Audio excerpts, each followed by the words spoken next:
Hola, mi nombre es Robert Mackenzie. Estamos reunidos para llevar a cabo la parte final de este estudio de la Universidad de Chicago. Estamos a punto de ver la primera parte de 10 programas realizados por Milton Friedman, economista con trayectoria internacional, nominado para el Premio Nobel y uno de los norteamericanos más controvertidos de nuestro tiempo. En las semanas por venir serán analizadas aquí las series realizadas por Friedman. Los famosos e influyentes personajes aquí presentes, tanto hombres como mujeres, tendrán mucho que decir acerca de los puntos de vista de Friedman referente a la sociedad en que vivimos hoy, sus fallas y enfermedades. Se han realizado estas series basadas en los puntos de vista de Friedman en cuanto a nuestra sociedad y cómo la manejamos. Muchos están en desacuerdo con sus ideas y otros son extremadamente entusiastas admiradores de estas. De una manera u otra, estoy muy ansioso de oír lo que Friedman está por decirnos.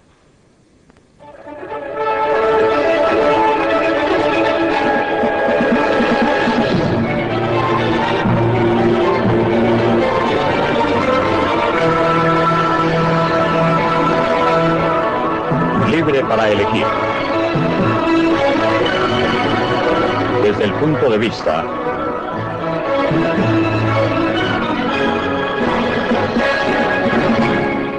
de Milton Friedman.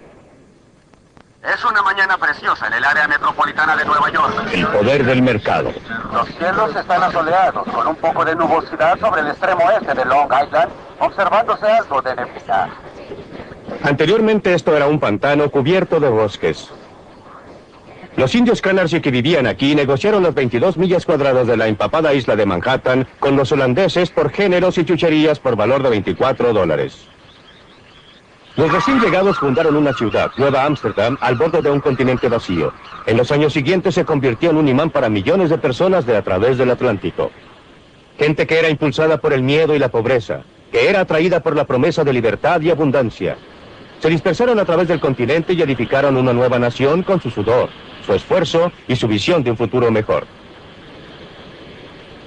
Por primera vez en sus vidas muchos eran verdaderamente libres para dedicarse a sus propios objetivos y esa libertad dio origen a las energías humanas que crearon los Estados Unidos. Para los inmigrantes que fueron saludados por esta estatua, América era verdaderamente una tierra de oportunidades.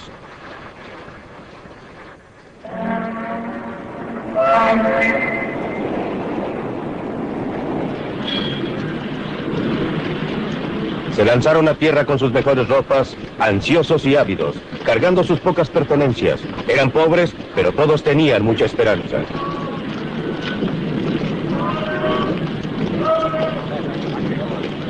Cuando llegaron encontraron, según ocurrió a mis padres, no una vida fácil, sino una vida muy dura. Pero muchos tenían amigos y parientes para ayudarles a comenzar, para ayudarles a formar un hogar, obtener un trabajo y establecerse en el nuevo país.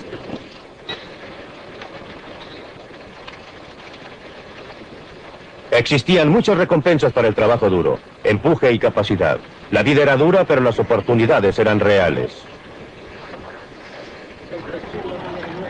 Existían pocos programas de auxilio gubernamental a que recurrir y nadie los esperaba, pero también había pocas restricciones y ningún reglamento, ninguna licencia que conseguir, ningún permiso a obtener, ningún papeleo que los restringiera. En realidad encontraron un mercado libre y la mayoría de ellos florecieron aquí. Mucha gente todavía llega a los Estados Unidos impulsada por las mismas presiones y atraída por la misma promesa. Usted los puede encontrar en lugares como este. Es Chinatown, en Nueva York, uno de los centros de la industria de la ropa. Un lugar donde cientos de miles de recién llegados han probado la vida en el nuevo país por primera vez. La gente que vive y trabaja aquí es igual a los primeros colonizadores. Quieren mejorar su suerte y están dispuestos a trabajar duro para lograrlo. Aunque no he estado a menudo en fábricas similares a esta, la conozco muy bien, porque esta es exactamente la misma clase de fábrica donde mi madre trabajó cuando llegó por primera vez a este país, a la edad de 14 años, hace casi 90. Y si no hubieran existido fábricas como esta en ese momento en que ella pudo comenzar a trabajar y ganar un poco de dinero, no habría podido venir, y en caso que yo existiera, sería un ruso o un húngaro en vez de un americano. Por supuesto que ella no se quedó aquí por mucho tiempo, se quedó hasta que aprendió el idioma. Mientras desarrollaba algún sentimiento por el país y gradualmente pudo crearse a sí misma una vida mejor. Similarmente, la gente que está ahora son igual que mi madre, inmigrantes de un país distante. Vinieron aquí porque les gusta más y tienen mayores oportunidades. Un lugar como este da la oportunidad de empezar. No se van a quedar aquí por mucho tiempo ni para siempre. Al contrario, ellos y sus hijos se crearán una vida mejor a medida que aprovechen las oportunidades que les proporciona un mercado libre. La ironía es que este lugar viola muchos de los estándares que actualmente consideramos como el derecho de cada trabajador. Está mal ventilado, está atestado de gente, y los trabajadores aceptan una tarifa inferior a la sindical. Viola cada regla del libro. Pero si fuera cerrado, ¿quién se beneficiaría? Ciertamente no la gente aquí. Su vida parece bastante dura comparada con la nuestra. Pero esto solamente porque nuestros padres o abuelos pasaron por esa etapa por nosotros. Nosotros podemos comenzar en un punto superior.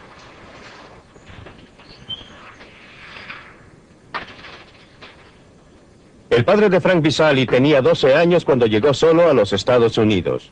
Llegó de Sicilia. Eso ocurrió hace 53 años. Frank es un dentista exitoso con esposa y familia. Viven en Lexington, Massachusetts.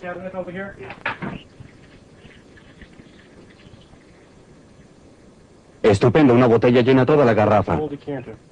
No existe duda en la mente de Frank lo que la libertad combinada con la oportunidad significó para su padre y luego para él, o lo que pensarían sus abuelos si pudieran ver cómo él vive ahora. Ellos no creerían lo que pueden ver. Que una persona puede emigrar de una pequeña isla y tener tanto éxito fuera de su país, ya que ellos estaban principalmente dedicados al campo, trabajando allí como labriegos. Mi padre vino acá, logró algún éxito, y luego trató de construir una estructura familiar. Todo lo que él hizo fue para su familia. Fue para una mejor vida para su familia. Y siempre puedo recordar que me decía lo que usted sabe. Lo principal en la vida es obtener una educación, llegar a ser un profesional. Joanny, por favor, no comas eso con las manos. La familia Visali, como todos nosotros que actualmente vivimos en los Estados Unidos, debe mucho al clima de libertad que heredamos de los fundadores de nuestro país. Un clima que concedió amplios límites a los pobres de otros países que vinieron aquí y fueron capaces de crear vidas mejores para ellos y sus niños. ¿Ustedes, niñas, van a querer esto? ¿Tú, Chris? Yo sé que no quieres la crema batida. Pero en los últimos 50 años, hemos estado despilfarrando esa herencia al permitir al gobierno que controle más y más nuestras vidas, en vez de basarnos en nosotros mismos. Debemos redescubrir las viejas verdades que los inmigrantes conocían instintivamente, lo que es la libertad económica y el papel que juega para preservar la libertad personal.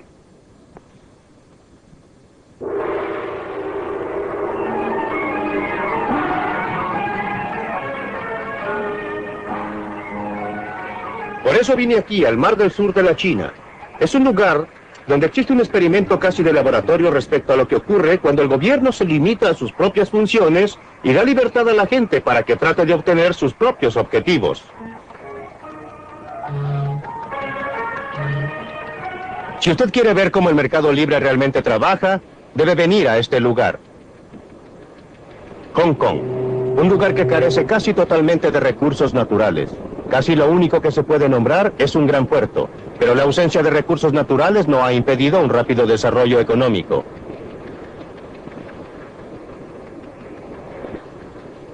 Barcos de todas las naciones vienen aquí a comerciar porque no existen derechos ni aranceles sobre las importaciones o sobre las exportaciones. El poder del mercado libre ha permitido al trabajador pueblo de Hong Kong transformar lo que una vez fue roca estéril en uno de los lugares más florecientes y exitosos de Asia. Aparte de su puerto, el único otro recurso importante de Hong Kong es la gente. Más de 4,5 millones de habitantes. Igual que América hace un siglo, Hong Kong en los últimos decenios ha sido un asilo para gente que buscaba la libertad para aprovechar sus capacidades al máximo. Muchos de ellos son refugiados de países que no permiten la libertad económica y política que se da por sentada en Hong Kong. A pesar de un rápido crecimiento de la población, a pesar de la falta de recursos naturales, el estándar de vida es uno de los más altos en toda el Asia.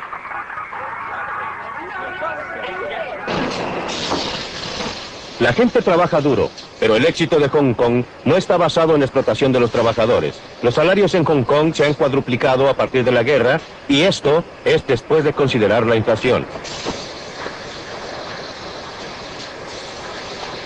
Los trabajadores son libres, libres de trabajar las horas que deseen, libres de cambiarse a otros trabajos si lo desean. El mercado les da esa elección. También determinan lo que fabriquen. Uno puede estar seguro que alguien, en algún lugar, está dispuesto a pagar por esos juguetes baratos de plástico, o de otra forma simplemente no se fabricarían.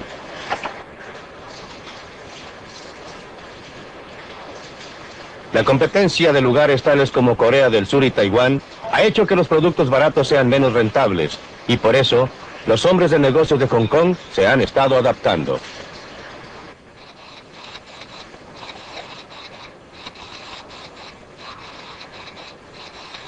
Han estado desarrollando productos más sofisticados y nueva tecnología que sea similar a cualquiera del oeste o del este, y sus empleados han estado desarrollando nuevas habilidades.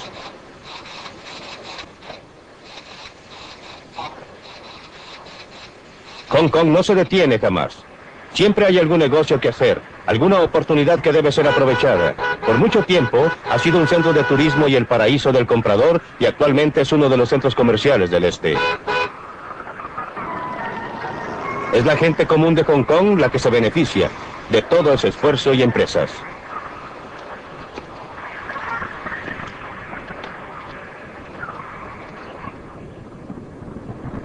Esta ciudad próspera, bullente, dinámica, ha sido posible por el mercado libre. En realidad es el mercado más libre del mundo. El mercado libre permite a las personas ingresar a cualquier industria que quieran o comerciar con quien quieran, a comprar en el mercado más barato del mundo o a vender en el mercado más caro del mundo. Pero lo más importante es que si fracasan deben soportar la pérdida. Si tienen éxito, obtienen el beneficio. Y esta atmósfera de incentivos es la que las ha inducido a trabajar, a adaptarse, a ahorrar, a producir un milagro. Este milagro no ha sido logrado por acción gubernativa, por alguien que está sentado en uno de esos altos edificios diciéndole a la gente lo que debe hacer. Ha sido logrado permitiendo que el mercado trabaje.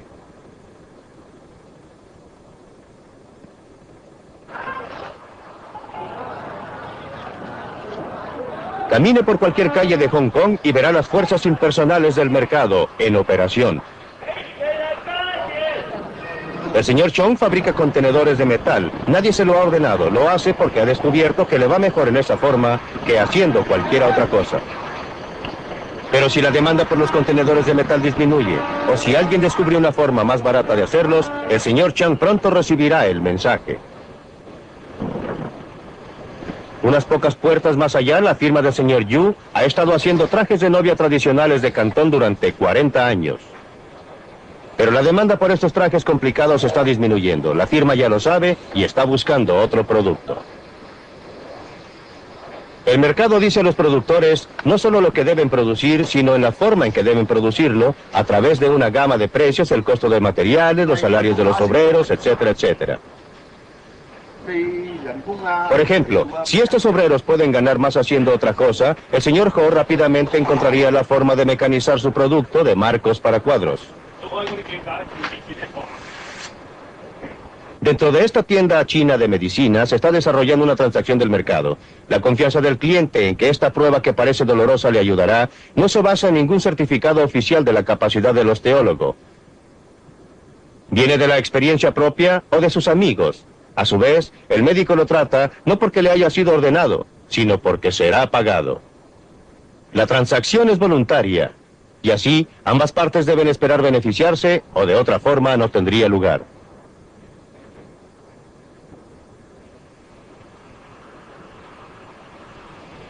Créalo o no, este patio posterior es la entrada a una fábrica.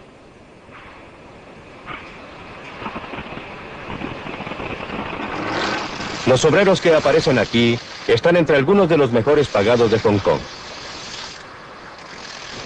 Hace calor, está húmedo y hay mucho ruido. Los obreros son altamente capacitados y por eso perciben salarios altos. Podrían convencer a su empleador que mejore las condiciones laborales ofreciendo trabajar por menos. pero prefieren aceptarlas, obtener los sueldos altos y gastarlos a su gusto. Esa es su elección. La mejor declaración conocida de los principios de un mercado libre, la clase de mercado libre que opera en Hong Kong, fue escrita al otro lado del mundo.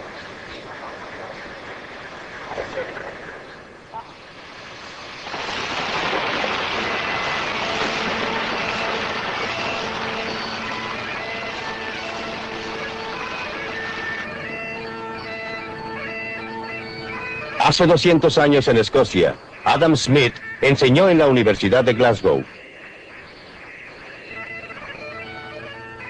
Su brillante libro La riqueza de las naciones se basó en las conferencias que allí dictó. Los principios básicos del mercado libre, según Adam Smith, los enseñó a sus alumnos en esta universidad. En realidad, son muy simples. Observen este lápiz de mina. No existe una sola persona en el mundo que lo pueda fabricar. ¿Declaración notable? En absoluto. La madera de que está fabricado, según creo, proviene de un árbol que fue cortado en Washington. Para cortar ese árbol se necesita una sierra. Para fabricar la sierra se necesitó acero. Para obtener el acero se necesitó mineral de hierro. Este centro negro lo llamamos mina, pero en realidad es grafito comprimido. No estoy muy seguro de dónde viene, pero creo que de algunas minas de Sudamérica. Este extremo rojo, el borrador, es de goma.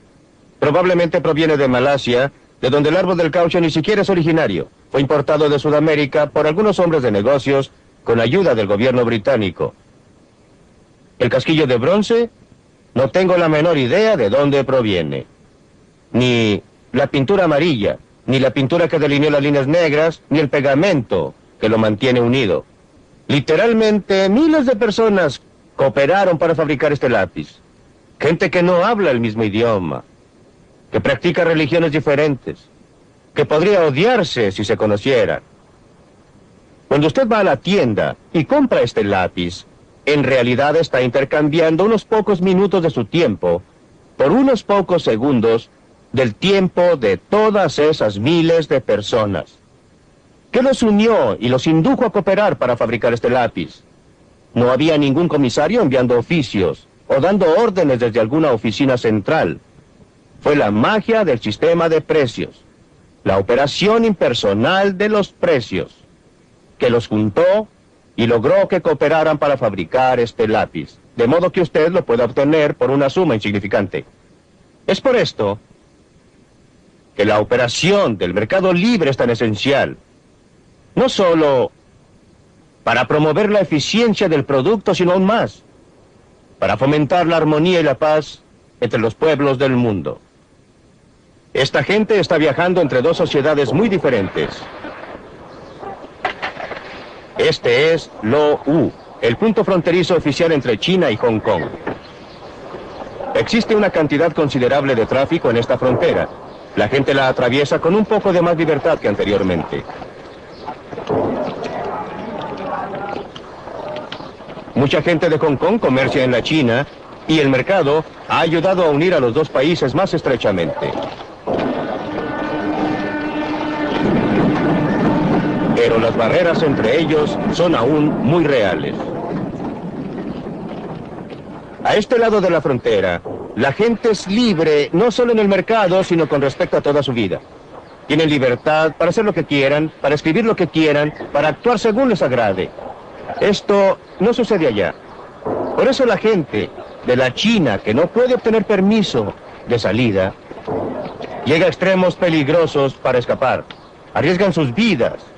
Muchos pierden sus vidas, pero eso no impide que otros lo sigan. Algunos son atraídos por el estándar de vida material más alto de Hong Kong, pero aún más por el natural deseo humano de ser libres. La gente que obtiene permiso oficial para abandonar la China es muy afortunada. Podrán gozar de los beneficios de la libertad económica que encontrarán en Hong Kong. Pero lo que es más importante, eso les dará una libertad más amplia. La libertad humana y política nunca ha existido y no puede existir sin una gran medida de libertad económica. Aquellos de entre nosotros que hemos tenido la suerte de haber nacido en una sociedad libre, tendemos a tomar la libertad, a considerarla como el estado natural de la humanidad. No lo es. Es una cosa singular y preciosa.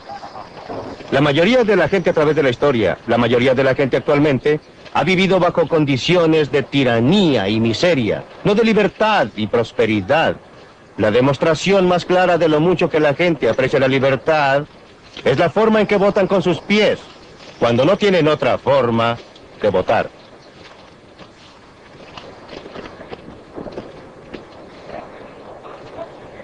Por supuesto que muchos de los que lleguen a Hong Kong terminarán bajo condiciones que la mayoría de nosotros en el oeste encontraríamos desastrosas. Hong Kong está muy lejos de la utopía.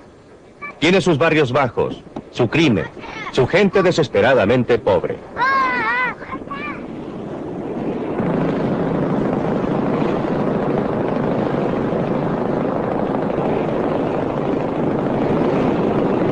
Pero la gente es libre.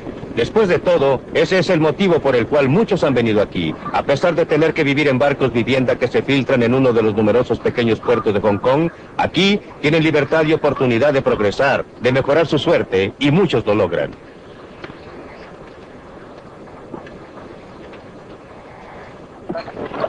Es cierto que existe una pobreza espantosa en Hong Kong, pero la situación de la gente está mejorando. Están mucho mejor ahora que cuando recién llegaron atravesando la frontera con la China. Y esa pobreza, tan tremenda para nosotros porque estamos acostumbrados a estándares de vida mucho más altos, no es pobreza en opinión de la mayoría de los pueblos del mundo. Es una pobreza a la cual aspiran, un estado de cosas que desearían lograr.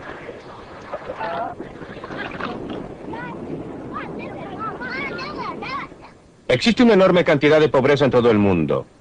No existe sistema perfecto. No hay ningún sistema que vaya a eliminar completamente la pobreza, en cualquier área. La cuestión es, ¿qué sistema presenta mayores oportunidades? ¿Cuál es la mejor forma en que la gente pobre pueda mejorar sus vidas? Y a ese respecto, la evidencia de la historia habla con una sola voz. No conozco ninguna excepción a la proposición, que dice que mientras más libre sea el sistema, mejor ha estado la gente pobre y común. Pregúntese qué es lo que garantiza a estos obreros del vestuario en Hong Kong un buen sueldo. No a los altos estándares occidentales, pero suficientemente alto para permitirles vivir mucho mejor que la mayoría de los pueblos del mundo. No es el gobierno o los sindicatos quienes lo logran. Estos trabajadores están bien porque existe competencia para sus trabajos y habilidades.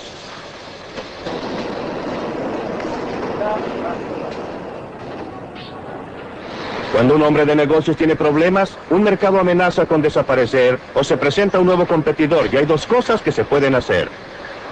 Puede dirigirse al gobierno pidiendo un arancel o una cuota o alguna otra restricción a la competencia, o puede ajustarse y adaptarse.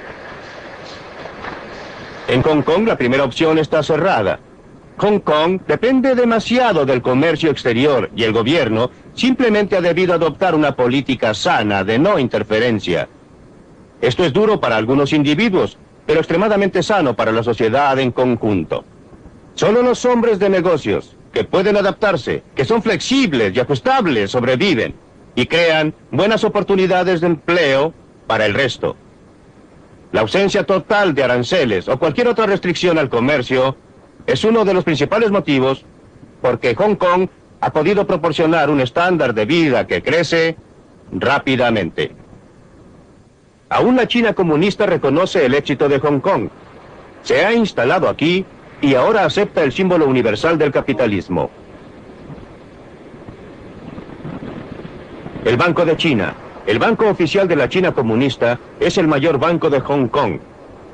No hay duda que la China comunista reconoce el poder del mercado. En todo esto, el gobierno de Hong Kong ha tenido un rol importante, no solo por lo que ha hecho, sino por lo que ha dejado de hacer. Ha asegurado que se cumpla con las leyes y los contratos. Ha proporcionado las condiciones para que pueda operar un mercado libre. Pero lo que es más importante, no ha tratado de dirigir las actividades económicas de la colonia.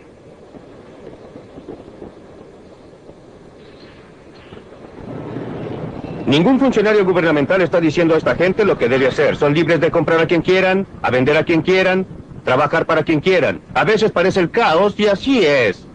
Pero por debajo está altamente organizado por las fuerzas impersonales de un mercado libre. ¡Ay, muy buenos huevos frescos! ¡Pollo con sus patas! ¿Usted sabe de dónde provienen estos huevos? Directamente del pollo. No me haga preguntas y no le diré mentiras. Las fuerzas impersonales de una plaza libre operando aquí en los Estados Unidos. La clave son los precios. Los precios que la gente está dispuesta a pagar por los productos determinan lo que se producirá. Los precios que deben pagar por las materias primas, por los salarios de los obreros, etcétera, determinan la forma más barata de producir las cosas. Entre otras, estos mismos precios, los salarios de los obreros, el interés sobre el capital, etcétera, determinan cuánto cada persona gasta en el mercado. Es tentador tratar de separar esta función final de los precios de las otras dos. Pensar que en una forma u otra se pueden usar los precios para transmitir la información respecto a lo que debe ser producido y cómo debe ser producido, sin usar estos precios para determinar lo que obtiene cada persona. En realidad, la actividad del gobierno durante los últimos decenios ha estado dedicada casi exclusivamente a esto. Si lo que la gente obtiene no va a ser determinada por lo que produce, y cómo lo produce, y con cuánto éxito trabaja, ¿qué incentivo existe para que actúen de acuerdo con la información que es transmitida? Existe una sola alternativa, la fuerza. Algunas personas que digan a otras lo que deben hacer. ¡No tenemos! ¡Vengan aquí! Tenemos perejil a 30 centavos. Aproxímense. Aproxímense a la calle. Llévenlo aquí. Esto está más fresco. Llévelo. Está más fresco. ¡Hey! ¡No cambies por $1.50! ¿Cuánto le voy a dar? ¡Por Dios, mire lo que tengo! Tomates verdaderamente buenos, muy ricos. Venga, pruebe uno. Uno de esos tomates, no se arrepentirá. Usted come gratis aquí. Vamos, coma. No le cobramos. Almuerce gratis. Pruebe estos ricos tomates. Pruébelos. Pruebe Ya sé lo que voy a hacer. El principio fundamental de una sociedad libre es la cooperación voluntaria. El mercado económico, comprando y vendiendo, es un ejemplo, pero la cooperación voluntaria es mucho más amplia que esto. He aquí un ejemplo que a primera vista parece lo más lejano posible, el idioma que hablamos. Las palabras que usamos, la estructura compleja de nuestra gramática, ninguna oficina gubernamental la diseñó. Se originó en la interacción voluntaria de gente que quería comunicarse entre sí. O considere algunas de las grandes conquistas científicas de nuestra era como los descubrimientos de un Einstein o Newton, los inventos de Thomas Alva Edison o Alexander Graham Bell, o considere aún las grandes actividades caritativas de Florence Nightingale o Andrew Carnegie. Esto no fue efectuado cumpliendo con las órdenes del gobierno, fueron hechos por individuos que estaban interesados en lo que hacían, desarrollaban sus propios intereses y cooperaban entre sí. Esta clase de cooperación voluntaria está tan asentada en la estructura de nuestra sociedad que tenemos que considerarla natural. Pero el total de nuestra civilización occidental es la consecuencia involuntaria de esta clase de cooperación voluntaria, de gente que coopera entre sí para desarrollar sus propios intereses, pero que al hacerlo edificó una gran sociedad.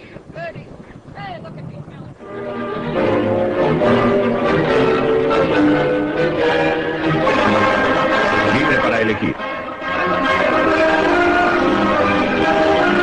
En la Biblioteca Hunter de la Universidad de Chicago están nuestros invitados que esperan la oportunidad de mostrarnos sus puntos de vista. Empecemos. Me pareció que estaba diciendo que la edad dorada de América, cuando realmente era una tierra de oportunidades, fue a fines del siglo XIX a comienzos del siglo XX, cuando no existían reglamentos, permisos o papeleo. Yo alegaría que el gobierno tuvo un rol decisivo en una enorme concesión a los ferrocarriles para crear una economía capitalista norteamericana. En segundo lugar, en esa edad dorada descubrirá que el gobierno intervenía constantemente en una forma muy característica, usaba tropas contra los huelguistas. La historia laboral norteamericana ha sido la lucha de clases más violenta y sangrienta del mundo. Y hasta 1932 el gobierno, las leyes, los tribunales, la sociedad, siempre estaban de parte de los negocios contra los trabajadores. Por consiguiente, alegaría que tanto económicamente y en términos de reprimir los intentos de la gente para hacer valer sus derechos, nuestro gobierno antes del aparecimiento del Estado previsor en este país más o menos pertenecía a los negocios. Milton Friedman. Michael Harrington está viendo el agujero en la puerta del granero y no está mirando a dicha puerta. Resulta que durante todo ese periodo el gobierno en realidad intervenía de tiempo en tiempo y generalmente para hacer daño. Estoy de acuerdo con él que la intervención del gobierno principalmente no era buena en los aranceles, por ejemplo. Por otra parte, durante todo ese periodo los gastos gubernamentales, los gastos federales, los gastos del gobierno central nunca fueron superiores al 3% de la renta nacional. Eran triviales. Las concesiones de tierra a los ferrocarriles fueron un factor de menor importancia y yo no los apruebo. No estoy diciendo que fueran buenos, pero eran un factor muy insignificante. Hay que tener un sentido de las proporciones y esto se refiere a toda la discusión. No soy un anarquista. No propicio la eliminación del gobierno. Creo que necesitamos un gobierno, pero un gobierno que establezca un marco y reglas bajo las cuales los individuos, trabajando en pos de sus propios objetivos, puedan trabajar juntos y cooperar entre sí, y trabajen y cooperen, pero no solo en lo económico. Quiero llevarlo a esa teoría de que estábamos mejor, menos regulados a fines del siglo XIX y comienzos del XX porque, recuerde, la analogía del taller donde se imponía un trabajo excesivo proviene de allí cuando no existía ningún intento de restringir las horas de trabajo o regular las condiciones laborales. Pues bien, ¿acepta usted esta visión de ese periodo? Creo que es necesario contrastar lo que ha ocurrido en el intertanto. No veo cómo podamos hablar de eso sin compararlo con el periodo de interinato. Usted habló respecto al hecho de que durante los últimos 50 años hemos dilapidado parte de nuestra herencia de libertad. Y creo que durante los últimos 50 años hemos conseguido una mayor libertad. Casi durante la mitad de ese tiempo trabajé para una de las compañías industriales mayores del mundo, la DuPont Company. Así pude involucrarme en el lanzamiento de nuevas empresas y llegué a conocer bien al sistema de libre empresa, al cual respeto mucho. Pero durante ese periodo, y especialmente durante los últimos años en que he estado más involucrado con el gobierno y asuntos ambientales, me he convencido de que nuestra libertad mejoró cuando se permitió que la gente pudiera actuar libremente en el mercado.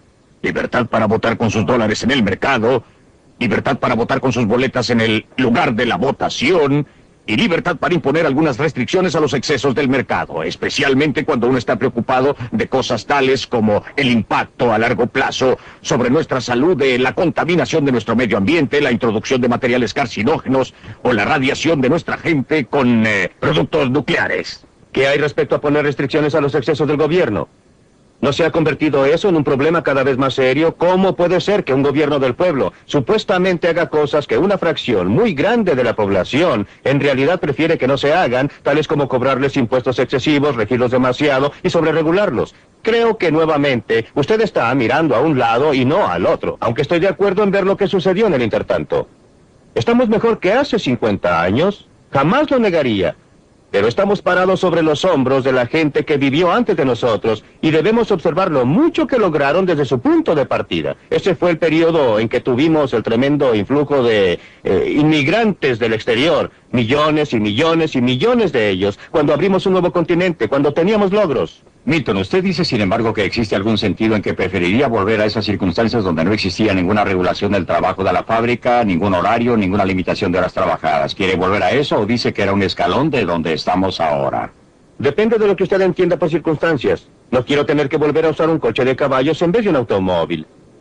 Pero prefiero volver a las clases de reglamentos gubernamentales o a la ausencia de reglamentos. El mayor grado de libertad que se concedía a los individuos para desarrollar una u otra actividad que existía entonces en vez de lo que existe ahora. Creo que en realidad nuestros jefes industriales han sido arrastrados hacia el futuro gritando. Resistieron las leyes sobre el trabajo infantil, resistieron la previsión social, los sindicatos y ahora el movimiento ambiental.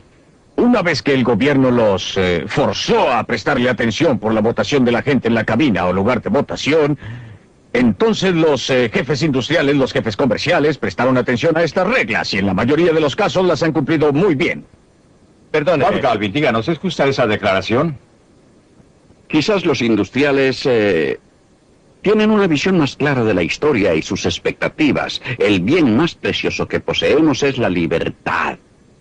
La manera más fácil de perder la libertad es caer bajo administración judicial. Y quiero decir administración económica, porque un síndico es un dictador. Y hasta el punto que usamos los costos y gravámenes del gobierno que nos llevan en la dirección de nuevas deudas, administración judicial final y luego las consecuencias políticas de la imposición del dictador político sobre la economía y el trabajo y los derechos de la vida del individuo. Quizás los industriales pueden ver más lejos respecto a las consecuencias de todo esto. Harrington, creo dos cosas. Una, considerar la libertad positivamente. Creo que la gente mayor de 65 años en los Estados Unidos son más libres hoy día debido al servicio de asistencia médico-social. Y no creo que la libertad para morirse por falta de medicina era algo muy bueno. En segundo lugar, con relación a los industriales, creo que una de las cosas más sorprendentes de la historia norteamericana es que cuando Franklin Roosevelt estaba salvando al sistema de sí mismo, los beneficiarios principales lo insultaban por ser un traidor a su clase. En realidad fue la salvación de esa clase. Y creo por consiguiente que si ustedes observan nuestra historia encontrarán una tremenda miopía de parte de los industriales y descubrirán que los aumentos positivos en nuestra libertad, lo que es bastante interesante, no han venido de nuestros graduados de las universidades, sino a menudo de la gente, no de la mejor gente. Han venido de los trabajadores, han venido de gente pobre, de los negros, hispanos y similares. Milton, quiere usted replicar, pero ¿por qué nos llevó a Hong Kong a probar algo? Por supuesto, aunque no estoy acostumbrado a estar de acuerdo con Michael Harrington, estoy de acuerdo en parte con lo que acaba de decir. No creo que sea correcto plantear la situación en términos de industria versus gobierno. Por el contrario, uno de los motivos por que estoy a favor de menos gobierno es porque cuando hay más, los industriales se hacen cargo de él, y los dos juntos forman una coalición contra el trabajador común y el consumidor común. Creo que el comercio es una institución maravillosa siempre que tenga que enfrentarse a competencia en el mercado y no pueda salirse con la suya excepto producir un mejor producto a un costo menor. Por eso no quiero que el gobierno intervenga y ayude a la comunidad de negocios. Ahora quiero considerar su pregunta respecto a atención médica. Mucha gente se ha beneficiado con atención médica, pero usted no está considerando el aspecto costos. ¿Qué ha sucedido a la gente que lo está pagando? Porque no es un bien gratis, no viene de la nada. ¿Y están beneficiándose de él en forma eficaz con relación a los costos? Esas son las preguntas. Es demagogia, si usted me perdona, Michael Harrington. Quiero decir que la gente que tiene asistencia médica es más libre, por supuesto, en una dimensión. Pero ellos han estado pagando durante toda su vida. ¿Han hecho un buen negocio? En este momento sí. Los hombres jóvenes, los trabajadores que están ingresando ahora a previsión social, van a hacer un negocio realmente malo. Milton, lo interesante es que la gente mayor de 65 años está pagando más de su renta gastable en cuidado médico que antes de la promulgación del sistema de asistencia médica social. El gobierno no hace bien las cosas. No hace bien las cosas, sí. No ha hecho bien las cosas en Gran Bretaña, en Canadá o en los Estados Unidos. Pues bien, Milton, usted nos llevó a Hong Kong exactamente respecto a ese punto. Usted dijo que era un verdadero modelo de operación del mercado. Sí. ¿Es esa realmente una descripción ecuánime de Hong Kong? En este momento sí. Nuevamente no existen cosas que sean 100% en un sentido y 100% en el otro. Todo está mezclado.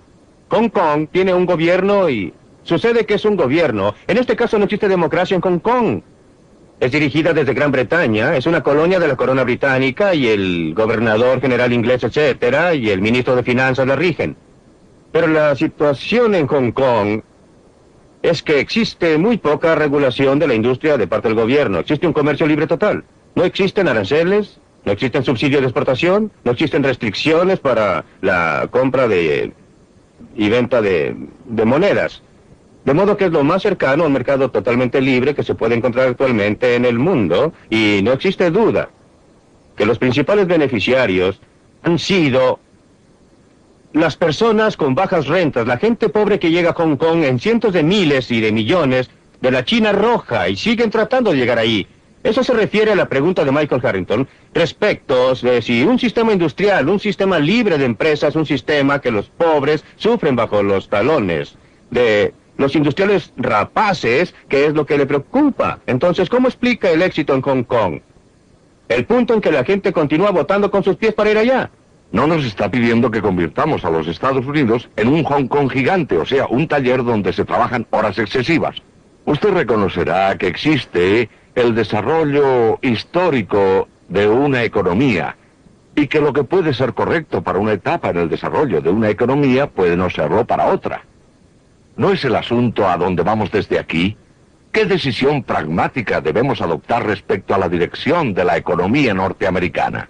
¿Debe ser hacia más y más gobierno o debe ser mantener un balance adecuado entre la libertad de elección y la intervención gubernamental? Nuevamente el problema es distinguir dos cosas. Esto nos lleva a un comentario anterior que hicimos. Las circunstancias en términos de las disposiciones físicas y las circunstancias en términos de las reglas que guían a la sociedad. Ahora, en el caso de Hong Kong, por supuesto, no estoy pidiendo que aglomeremos a nuestra población en una densidad similar a la que tiene Hong Kong. Hong Kong es un ejemplo maravilloso justamente porque sus circunstancias físicas son terribles en ese lugar.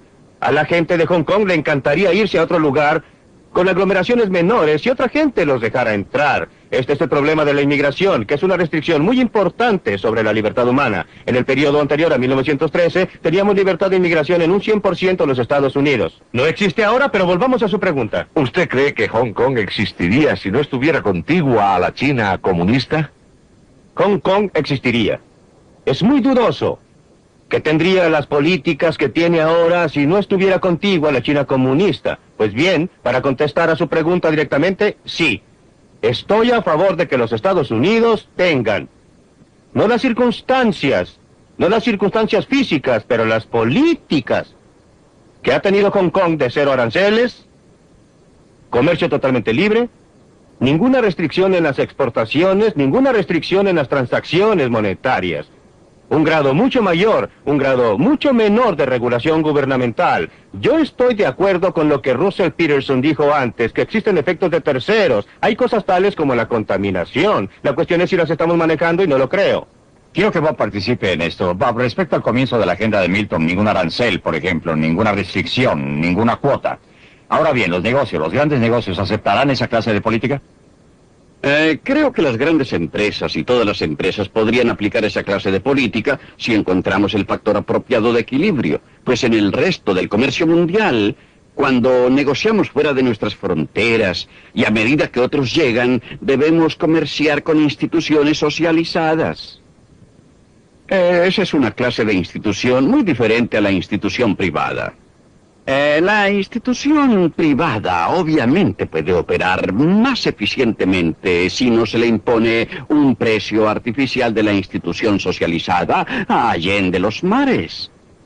Por eso creo que debe existir no el proteccionismo, sino que debe haber una regla internacional básica que impida a la institución socializada subsidiar y aprovecharse de la institución privada. ¿Incluye usted a los 9 países del mercado común, sin embargo, como países socialistas, o está dispuesto a tener competencia de los 9 países del mercado común?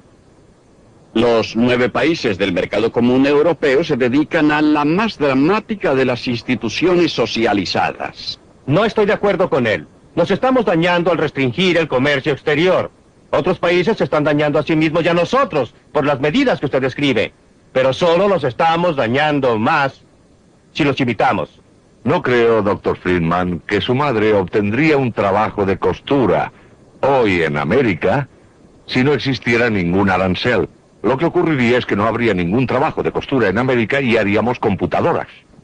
Pero existirían otra clase de trabajo si yo obtendría trabajo como una empleada a nivel bajo en una fabricación de computadoras. Sí, aunque usted enfrenta el problema que tanto un hombre de negocios muy importante y un diputado conservador muy importante no aceptan su receta de barrer con... Pero por supuesto, los dos enemigos mayores, yo diría, los enemigos mayores de la libre empresa y la libertad en el mundo, han sido por una parte los industriales y por la otra la mayoría de mis colegas académicos que terminan en el gobierno.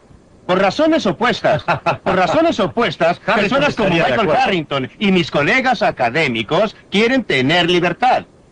Quieren libertad de expresión, de escribir, para publicar e investigar, pero no quieren libertad para ninguno de estos terribles hombres de negocios. Pero los hombres de negocios son muy diferentes. Cada hombre de negocios quiere libertad para otra persona. Pero quiere privilegios especiales para sí mismo. Quiere un arancel del Congreso. Y el Congreso, bueno, la forma en que los diputados son elegidos es haciendo favores a los votantes. Y si en realidad usted eliminara totalmente los aranceles, si redujera los controles gubernamentales en este país a los que son actualmente, no creo que beneficiarían a nadie. Bueno, y entonces... a un Barber Conable, por quien tengo muchísimo respeto, o Bob Galvin, a quien respeto, creo que al que beneficiaría sería Michael Carrington. Bien, preguntemos lo que quiere y usará el pueblo americano, porque usted está diciendo en realidad que el diputado está dando al pueblo lo que éste quiere. Ahora bien, ¿no está diciendo usted que la gente no quiere esto o no comprende su ventaja? Estoy diciendo que mi función y propósito total es tratar de persuadir a la gente que haga que una cosa diferente sea políticamente exitosa. Estoy tratando de persuadir a la gente que deje muy claro que los diputados que continúen con estas políticas van a perder sus puestos. Y si lo hacemos, los diputados no estarán buscando su propio beneficio. Están en un mercado, existe un mercado político. Ellos tienen un producto que vender y tienen que gustarle a sus clientes. Y estoy usando justamente la clase de propaganda que Bob Galvin y otras compañías experimentado el utilizan. gobernador Peterson. ¿Cómo enfrentaría usted ese problema, Ajá, doctor sí, Friedman? sí. La gente decidió que quería aire fresco. Lo necesitábamos. Y así construimos la industria del aire acondicionado. Cientos de miles de puestos, enormes ganancias, y casi todos nosotros tenemos actualmente hogares, autos y oficinas con aire acondicionado.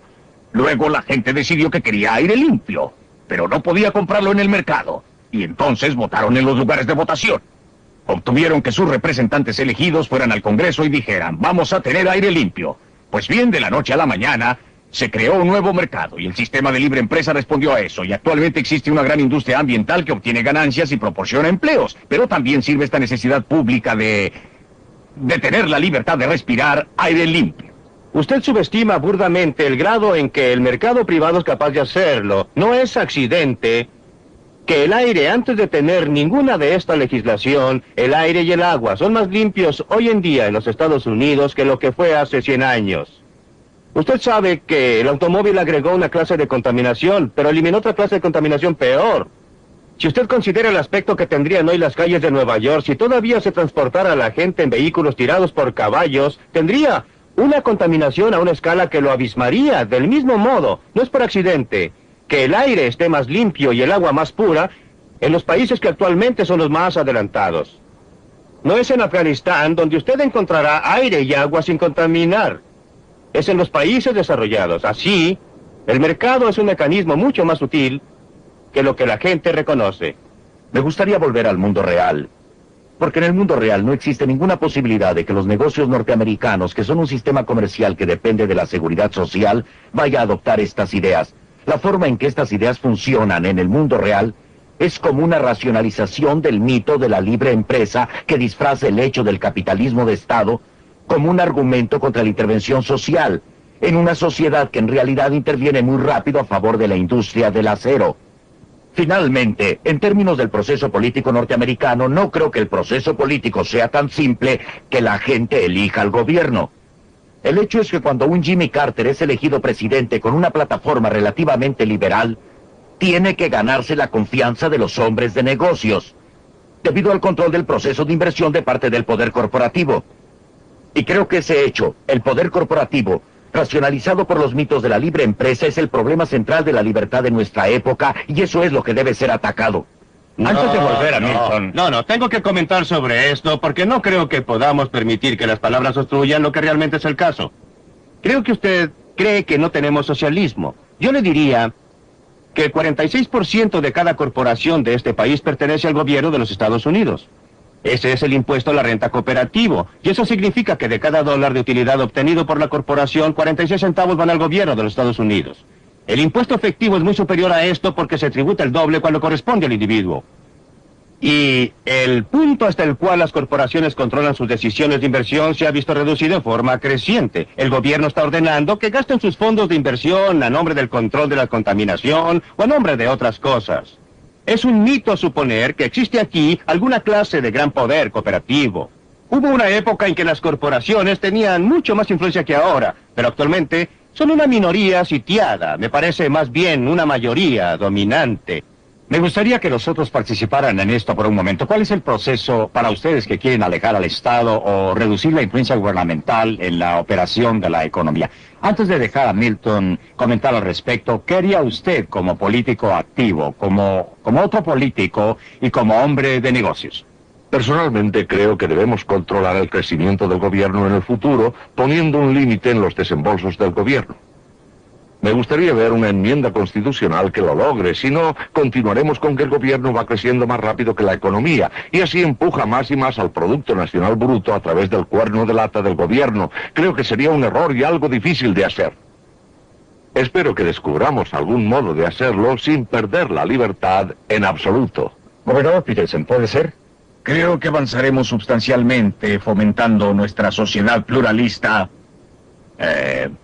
estimulando y educando a más gente para que piense en forma global. Creo que uno de los grandes problemas de nuestro mundo es que los jefes del gobierno y la industria tienen poca visión.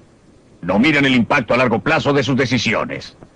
Y en una democracia como la nuestra, la gente tiene el poder, igual como lo dicen los libros de estudio.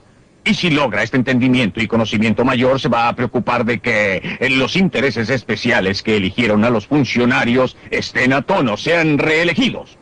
Y ellos observarán los puntos de vista a largo plazo, igual que la ciudadanía. Por eso estoy totalmente a favor de un impulso total para obtener esta libertad para votar en el lugar de votación, agregada a la libertad del mercado, porque es esta una combinación potente. Pero votar en el lugar de votación es una clase de libertad muy diferente a votar en el mercado. Cuando usted vota en el lugar de votación, es importante, pero es muy diferente. Cuando usted vota por un programa. Y si está en minoría, pierde. No obtiene lo que quiere. Cuando usted vota en el mercado, cada persona obtiene lo que quiere. Si usted vota, digamos, por...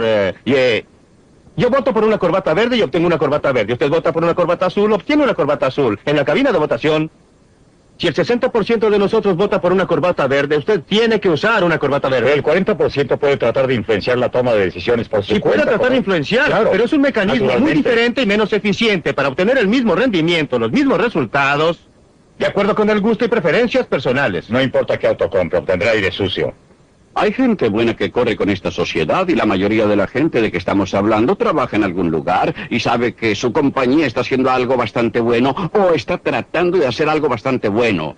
Creo que la gente va a comenzar a decir a sus líderes dónde se han equivocado y tratará de corregirlo por la acción directa de la caja de votos, Friedman.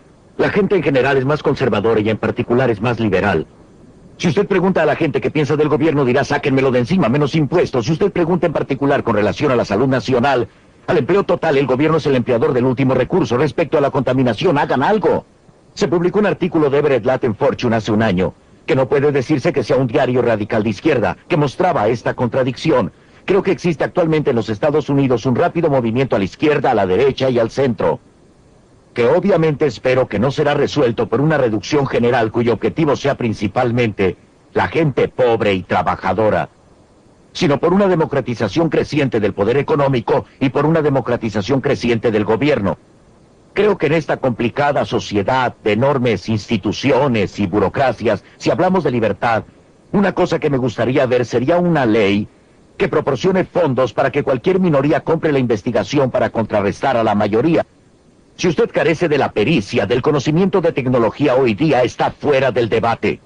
Pienso que debemos democratizar la información y el gobierno, igual que la economía y la sociedad. Siento que la solución de Michael Harrington no lo solucione. Él quiere un gobierno de la minoría y yo no. Yo quiero el gobierno individual. Yo quiero que los seres humanos controlen sus vidas individuales y separadamente. No creo que una minoría que no está de acuerdo conmigo deba tener el derecho a sacarme la plata para su propia investigación. Ellos deben salir y tratar de persuadir a la gente que les contribuya. Yo debo tener libertad para obtener que la gente contribuya para presentar mis ideas. Pero respeto la idea de tener alguna clase de agencia oficial para que vaya a financiar a los disidentes.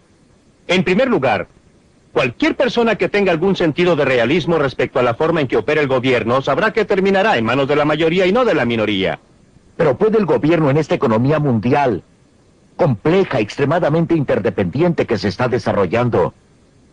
¿Puede usted creer místicamente en la mano invisible de Adam Smith? Ocurre que pienso que Adam Smith fue una de las figuras intelectuales más grandes de la historia del mundo y que el capitalismo fue uno de los avances mayores que jamás haya obtenido la humanidad.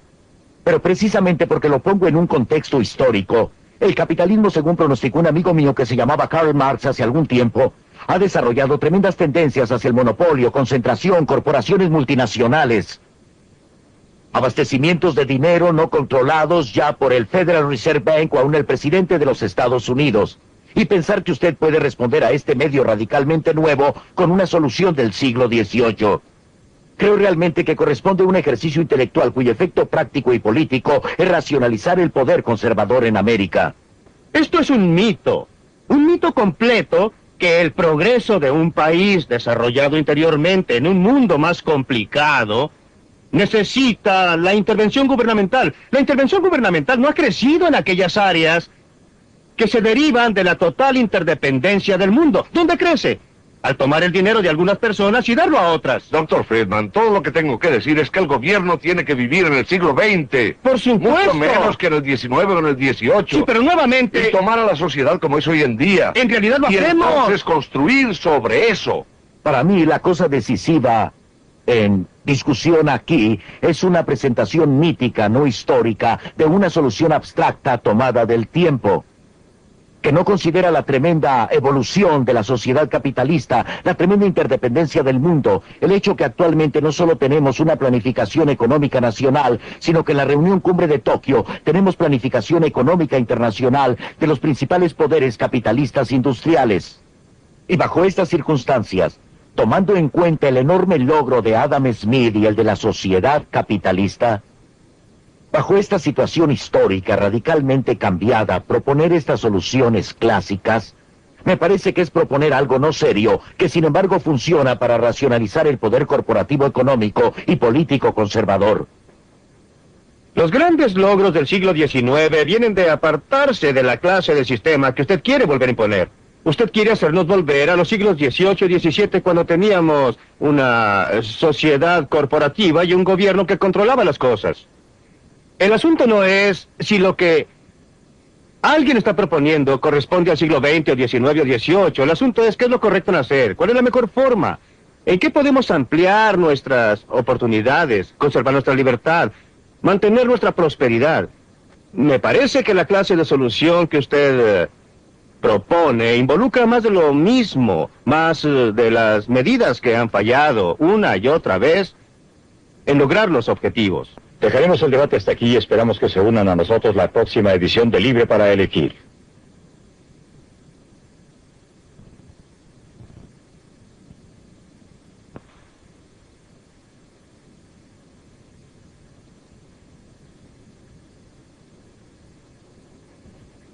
Cuando el gobierno trata de controlar la economía, ¿qué es lo que no funciona? Milton Friedman observa estos problemas en compañía de gobernadores en ejercicio en Inglaterra, India y los Estados Unidos. No se pierda este realístico programa acerca del mundo en el cual vivimos. Será la próxima semana en Libre para Elegir.